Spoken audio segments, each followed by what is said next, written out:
Hi, my name's Dave, and today we're going to be hosting a website using Amazon's S3 service. This service is extremely cheap and really easy to use, so let's begin. So the first thing you want to have is a website which you're going to be hosting. In this case, I've put together this index HTML file. It is a static HTML, and it's just got this text inside of it. There's nothing complicated going on here. There's no single page application, nothing. It's just a static HTML file.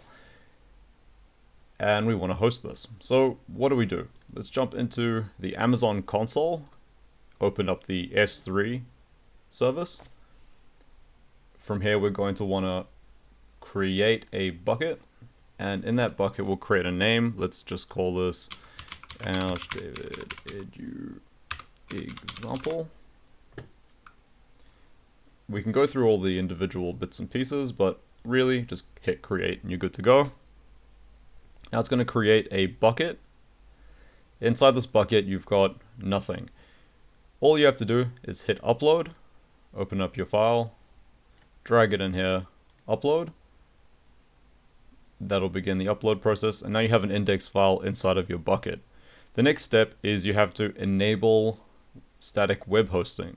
So you click the static web hosting feature, then you use this bucket to host a website. You point it to your index file, click save, and it's going to give you a URL to use.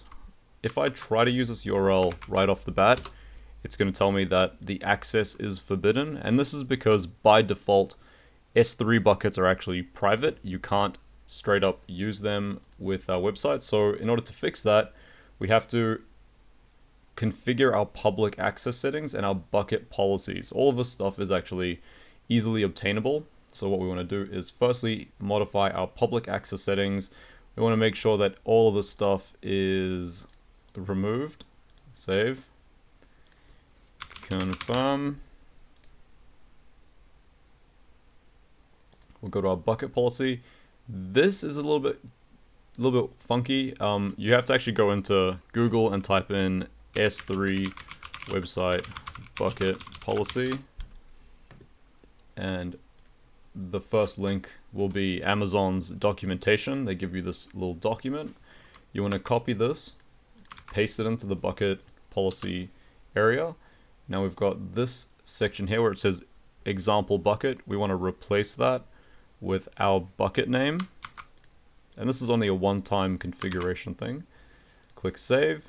And now that the bucket policy is saved, it'll say this bucket has public access, and we're pretty much good to go from here. So if we go back to our website, hit refresh, we'll see "G'day mate." Now if you want to update your website, simply go ahead, modify your code.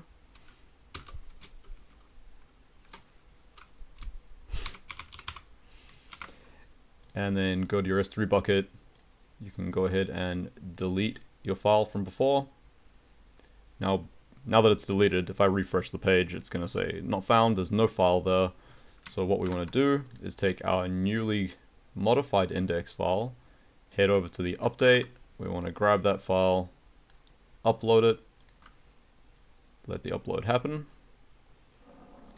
Then when we refresh, we'll see "G'day mate, hello." Thanks. See you next time.